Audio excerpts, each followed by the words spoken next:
Hi guys, நான் ஆகாஷ். நம்ம வாழ்க்கையில் எல்லாருக்குமே ஒரு பிஸ்னஸ் ஐடியா இருந்திருக்கும்.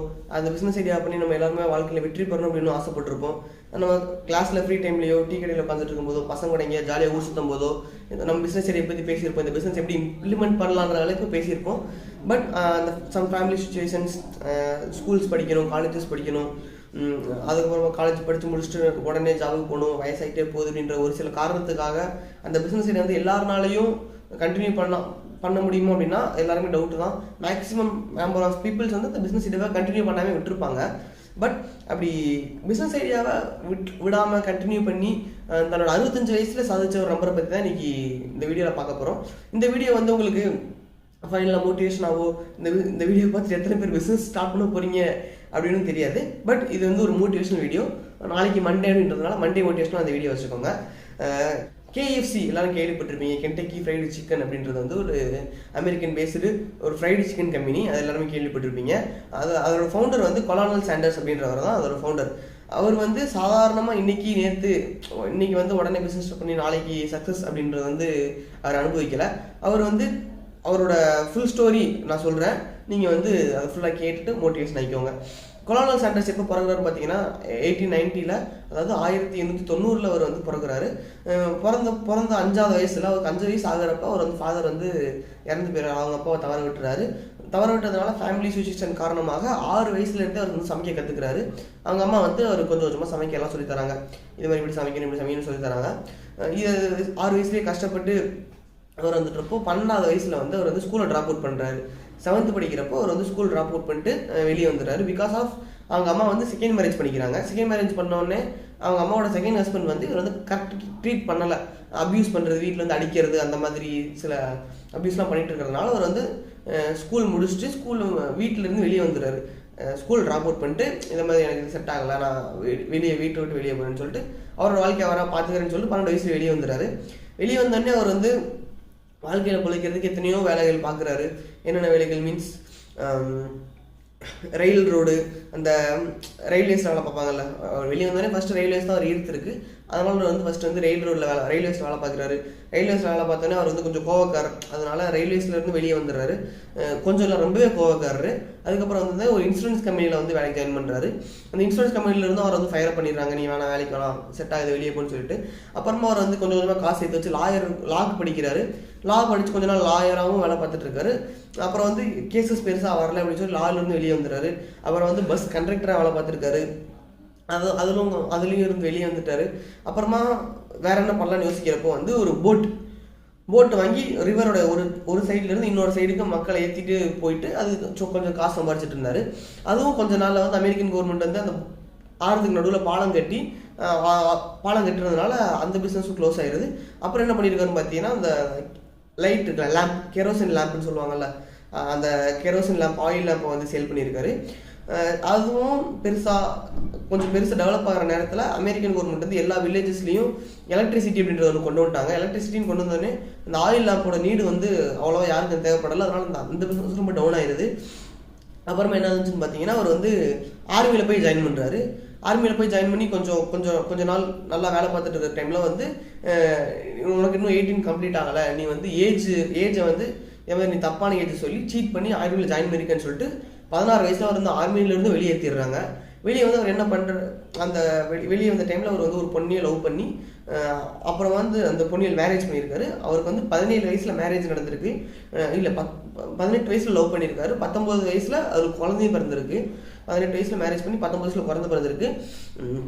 அவர் தான் கோவக்காரன்னு நினச்சோடனே 22 வயசில் வந்து அவன் பொண்டாட்டியெல்லாம் விட்டுட்டு பொண்ணே தனியாக ஃப்ரஸ்ட்ரேட்டடாக உட்காந்துருக்கப்ப அவருக்கு வந்து என்னென்னமோ திங்க் பண்ண ஆரம்பிச்சிருக்காரு. இதேமாதிரி என்னை விட்டு எல்லாருமே போயிட்டாங்க, என்னோட குழந்தைகளை வந்து நானே கடத்திட்டு வர போகிறேன், என் மனைவிட்டிருந்து கடத்திட்டு வர போகிறேன்னு சொல்லி அது மாதிரிலாம் பிளான் பண்ணி அப்புறம் வந்து அந்த அவங்க ஒய்ஃபோட அப்பாட்ட அந்த மாமனார்கிட்ட மாட்டி இது மாதிரி பெரிய பஞ்சாயத்து பெரியசெல்லாம் நடந்திருக்கு.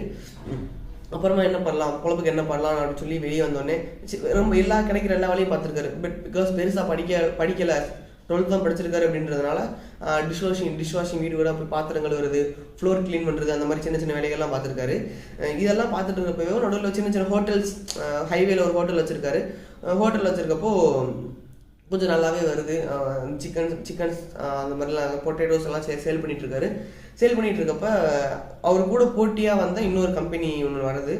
அவங்களும் இவங்க கூட போட்டியாக வந்ததுனால சின்ன சின்ன வாக்குவாதங்கள், அடிக்கடி ஒரு வாக்குவாதங்கள் வருது. அதில் இவர் வந்து ஒரு தடவை ஜெயிலுக்கு வேறு போயிட்டு வந்திருக்காரு. நடுவில் இவர் தான் கோவக்காரர் ஆச்சு, அதனால் ஜெயிலுக்கு வேறு போயிட்டு வந்திருக்காரு. அப்புறம் வாழ்க்கையில் எல்லாமே போயிடுச்சு, இதுக்கு மேலே என்னால் வாழ முடியாது, இத்தனை விஷயங்கள் நடக்கிறப்பவும் அவருக்கு வந்து 65 வயசு கம்ப்ளீட் ஆயிடுச்சு. 60 வயசு வரைக்கும் இவ்வளோ ஸ்ட்ரகிள்ஸ், இவ்வளோ நீட்ஸ் எல்லாத்தையும் பார்த்துட்டு தான் 60 வயசு வந்திருக்காரு. சரி, இதுக்கு மேலே நம்ம வாழ வேண்டாம், என்ன எதுக்கு வாழ்ந்துட்டு அப்படின்னு சொல்லி 65 வயசில் வந்து அவர் வந்து சூசைட் அட்டெம்ப்ட் பண்ணியிருக்காரு. இதை மாதிரி இதுக்கு மேலே எதுக்கு வாழ்ந்துட்டு செத்தே போயிடலாம், எப்படி வாழ்றதுன்னு சொல்லி சூசைட் அட்டெம்ப்ட் பண்ணியிருக்காரு. பட் அந்த சூசைட் அட்டெம்ப்ட் ஃபெயில் ஆயிடுது. ஃபெயில் ஆனதுக்கப்புறம் அந்த அமெரிக்கன் கவர்மெண்ட் வந்து முதியோர் ஊக்கத்தொகை நம்ம ஊரில் கொடுக்குறாங்களா, அதே மாதிரி அந்த ஓல்டு பீப்புள்ஸ், ஆதரவற்ற ஓல்டு பீப்புள்ஸ் வந்து ஒரு $105 வந்து கொஞ்சம் இந்த மாதிரி வாழ்க்கையை வாழ்ந்துக்கோங்கன்னு சொல்லி கொஞ்சம் கொடுத்துருக்காங்க. அதை வாங்கிட்டு அப்புறம் தெரிஞ்சவங்க அக்கம் பக்கத்தில் கொஞ்சம் கடன் வாங்கிட்டு ஒரு ஹோட்டல் ஒன்று ஹைவேல இன்னொரு மோட்டல் ஒன்று ஓப்பன் பண்ணுறாரு. செகண்ட் ஃப்ரான்ச்சைஸ் அப்படின்ற ஒரு மோட்டல் வந்து ஒன்று ஓப்பன் பண்ணுறாரு. அந்த ஹைவேல இருக்கிற எல்லா ட்ரக்ஸுக்கும் கொஞ்சம் சமைச்சு கொடுக்கறது, அந்த ட்ரக் டிரைவர்ஸ்லாம் நிப்பாட்டுவாங்கள்ல, அவங்களுக்கு கொஞ்சம் சமைச்சு கொடுக்குறது, அந்த மாதிரி சின்ன சின்ன சமையல் வேலைகள்லாம் பார்த்துட்டு இருக்காரு. அவங்க மோட்டல் வந்து கொஞ்சம் நல்லாவே டெவலப் ஆகுது. அப்போ தான் அவர் கண்ணுக்கு வந்து தென்படுது, இந்த மாதிரி சின்ன வயசில், அதாவது 6 வயசில் அவங்க அம்மா அவனுக்கு சொல்லி கொடுத்த அந்த சிக்கன் ரெசிபி வந்து ஞாபகம் வருது. ரொம்ப நாளாக இது ஒரு பிஸ்னஸாக பண்ணணும்னு திங்க் பண்ணிகிட்டே இருந்தார். பட் இப்போ அது கரெக்ட் டைம் அப்படின்னு சொல்லி அந்த சிக்கன் ரெசிபியை வந்து சமைச்சு இந்த மாதிரி ஒய்ஃபுக்கு கொடுக்குறாரு. சாப்பிட்டு பாரு, நல்லா இருக்கா, சாப்பிட்டு பாருன்னு சொல்லி ஒய்ஃப், நெய்பர்ஸ் எல்லாரும் கொடுக்குறாரு.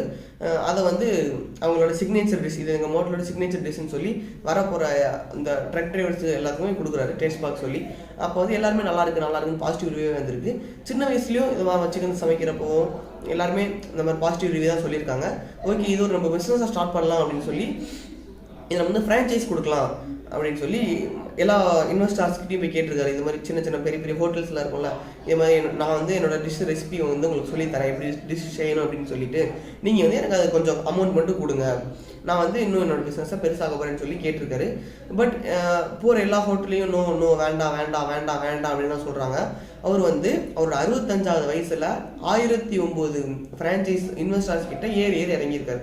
இதே மாதிரி என்னோட பிஸ்னஸ் ஏற்றுக்கோன்னு சொல்லி 1009வது பேர்கிட்ட ஃபெயில்டாகி அப்புறமா 65வது வயசில் தான் 1010வது ஆள் கிட்ட போய் அவர் ஓகே சொல்லியிருக்காரு. ஓகே, இதே மாதிரி நான் உன்னோட ரெசிபியை வாங்கிக்கிறேன், இது மாதிரி நான் ஃப்ரான்ச்சைஸ் எடுத்துக்கிறேன் அப்படின்னு சொல்லியிருக்காரு.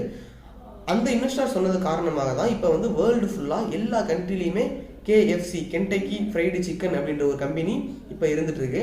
அவர் 66வது வயசில் அவர் வந்து இந்த KFC அப்படின்ற கம்பெனி $20 மில்லியன் ஒரு ப்ரைவேட் கம்பெனிக்கு விற்றுருக்காரு. விற்றதும் போக இல்லாமல் இதே மாதிரி நான் தான் இந்த கம்பெனியோட ஃபவுண்டர் அப்படின்றதுக்காக என்னோட ஃபேஸை மட்டும் நீங்கள் வந்து லோகோ மாதிரி யூஸ் பண்ணிக்கோங்க அப்படின்னு சொல்லி ஒரு கண்டிஷனோட விற்றுட்டு டீசெண்டாக இறந்து போயிட்டார்.